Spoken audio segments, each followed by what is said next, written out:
क्या आपने कभी सोचा है कि जंगल की गहराइयों में कोई ऐसा राज छुपा हो सकता है जो सिर्फ आपके दिल की पुकार सुनता हो? मैं आपको एक ऐसी कहानी सुनाने जा रहा हूं जो मुझे आज भी हैरान कर देती है। ये कहानी है एक छोटे से बच्चे की, उसकी प्यारी बिल्ली की और एक नीले पेड़ की जो सिर्फ सच्चे दिल वालों को दिखता है। तैयार हो जाइए, क्योंकि ये सफर आपको जंगल की सैर पर ले जाएगा, जहां हर कदम पर रोमांच और हर पत्ते में प्यार की बातें छुपी हैं। मेरा नाम आर्यन है।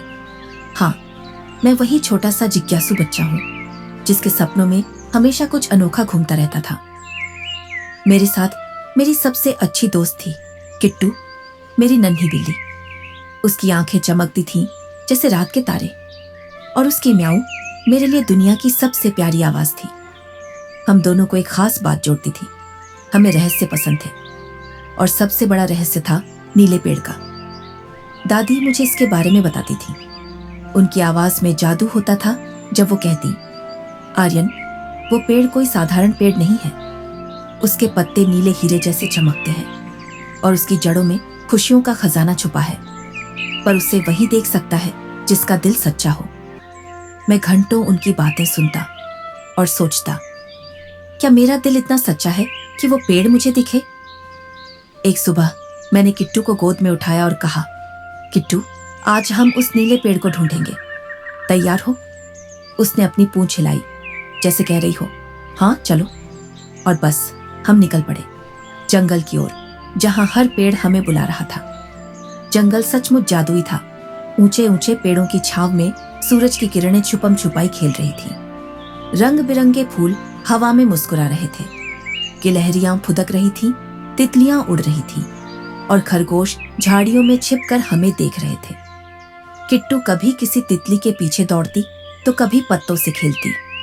मैं हंसता और सोचता, क्या नीला पेड़ भी हमें ऐसे ही देख रहा होगा?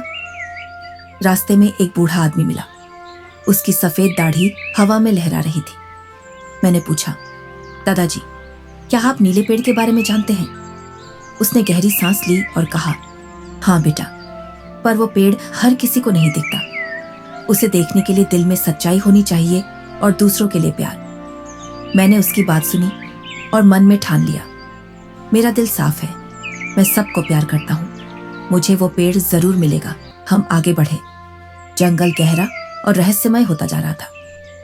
तभी किट्टू रुक गई। उसकी म्याऊ अजीब सी थी, जैसे वो कुछ बता रही हो। मैंने देखा वो एक झाड़ी की ओर देख रही थी। मैंने हाथ बढ़ाया, झाड़ी हटाई और फिर मेरी सांसें थम गईं। वहां था वो नीला पेड़। उसका तना चांदी की तरह चमक रहा था और पत्ते वो गहरे नीले थे, जैसे आसमान के टुकड़े उसमें बस गए हों। मैं चिल्लाया, किट्टू, हमने ढूंढ लिया। मैं दौड़ा और पेड़ को छुआ। उसके पत्ते इतने नरम थे जैसे रेशम, और उनसे एक हल्की खुशबू आ रही थी। किट्टू उसके चारों ओर घूम रही थी, खुशी से म्याऊं कर रही थी। मैंने जड़ों के पास देखा, वहां कोई खजाना नहीं था। मेरा दिल थोड़ा सा बैठ गया। तभी मुझे बूढ़े दादाजी की बात याद आई और अचानक सब साफ हो गया। खजाना बाहर नहीं, मेरे अंदर था। मेरा सच्चा दिल, मेरा प्यार, यही तो असली खजाना था। नीले पेड़ ने मुझे ये सिखाया। उस दिन से किट्टू और मैं अक्सर वहां जाते हैं। हम पेड़ के नीचे बैठते हैं, कहानियां सुनते हैं, गाते हैं और जंगल की शांति को महसूस करते हैं। नीला पेड़ मेरे लिए अब सिर्फ एक पेड़ नहीं, बल्कि प्यार और सच्चाई की आवाज है। तो दोस्त, ये थी मेरी और किट्टू की कहानी। अगर तुम्हारा दिल भी सच्चा है तो शायद एक दिन तुम्हें भी अपना नीला पेड़ मिल जाए। बस अपने दिल की सुनते रहना।